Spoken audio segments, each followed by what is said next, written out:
Você já ouviu falar do complexo de Édipo? Talvez em algum filme ou em uma conversa mais provocadora.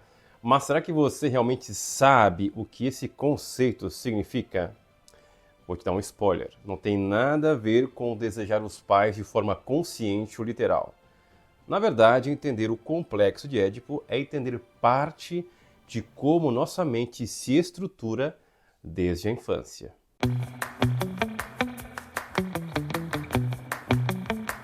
O nome Édipo vem da mitologia grega. Conta-se que o rei Laio e a rainha Jocasta de Tebas tiveram um filho, mas ouviram de um oráculo que essa criança no futuro mataria o pai e se casaria com a mãe. Tentando evitar a profecia, abandonaram o bebê numa montanha. Mas o destino, claro, seguiu seu curso.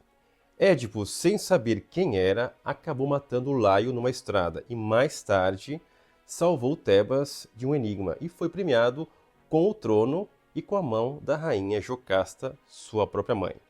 Só que nenhum dos dois sabia disso. Quando a verdade foi revelada, a tragédia se cumpriu. Séculos depois, Freud, o pai da psicanálise, viu nesse mito algo muito mais profundo. Para ele, Édipo simbolizava algo que todos nós, de certa forma, vivemos. O momento em que começamos a perceber que nossos pais não são exclusivamente nossos, que existe o outro, a frustração, o limite. Entre os 3 e 6 anos de idade, a criança vive numa fase em que forma um forte vínculo com os pais e muitas vezes sente ciúmes ou rivalidades, especialmente com o do mesmo sexo. Isso é natural e inconsciente, e com o tempo a criança começa a aceitar que não é o centro do mundo e se identifica com o pai ou a mãe, aprendendo a lidar com a realidade. Freud chamou esse processo de complexo de Édipo. Não é uma regra fixa e nem todo mundo vive isso da mesma forma.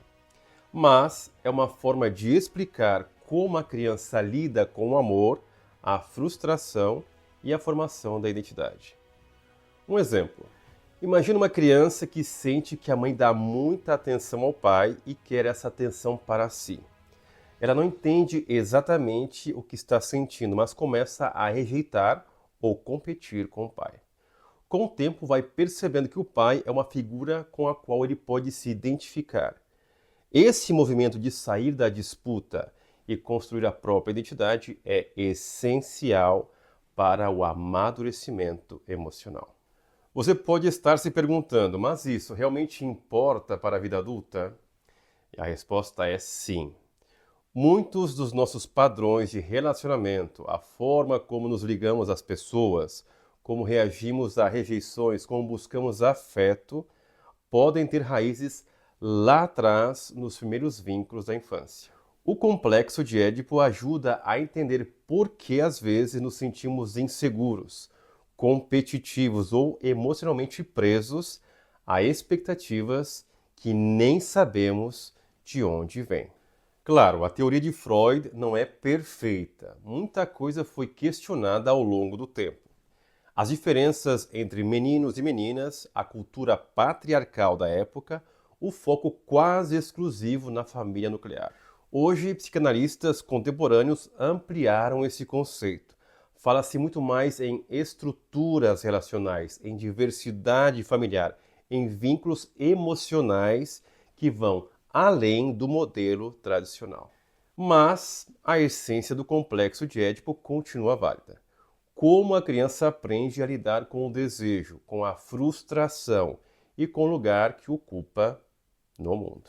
Entender o complexo de Édipo não é sobre olhar para o passado com culpa, mas com compreensão.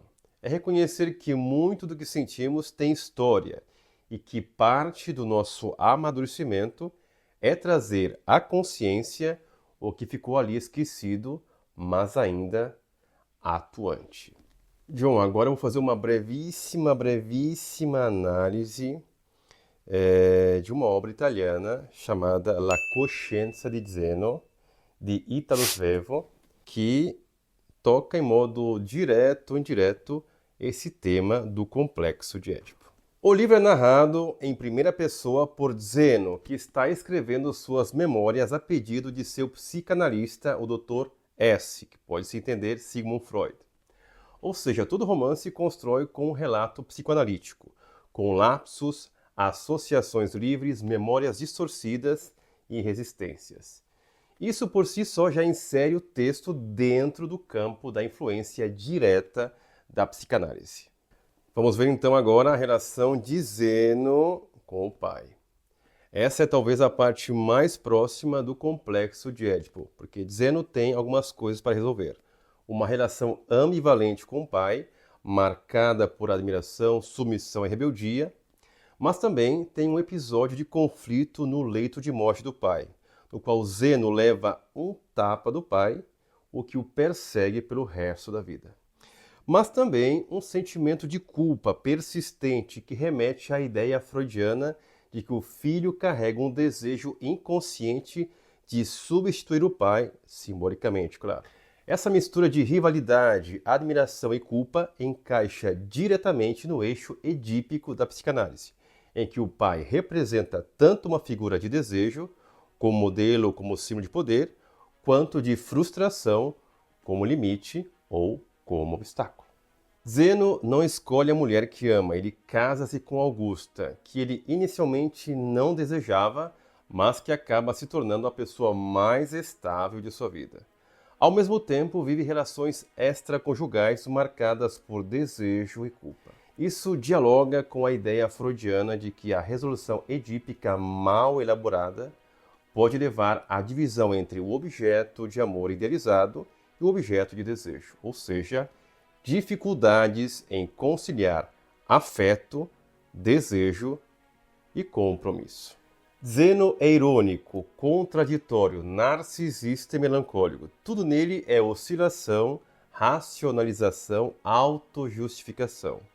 Ele é o retrato literário de um sujeito neurótico, reprimido e inconscientemente em conflito. Exatamente o tipo de personagem que Freud poderia ter analisado. Embora o complexo de Édipo não seja mencionado diretamente em A Consciência de Zeno, seus efeitos estão por toda parte. Estão presentes na relação com o pai, ambivalente e fundante, na escolha amorosa, marcada por deslocamentos, mas também no modo como a culpa, o desejo e a repressão moldam sua vida. E finalmente também presente na estrutura narrativa que espelha uma análise psicanalítica. Se esse vídeo te ajudou a entender melhor esse conceito, deixa um like e compartilha com alguém que também pode se interessar. E se quiser se aprofundar mais na literatura, na filosofia, na psicologia ou nos mistérios da mente, se inscreva aqui no canal. Tem muito conteúdo vindo por aí.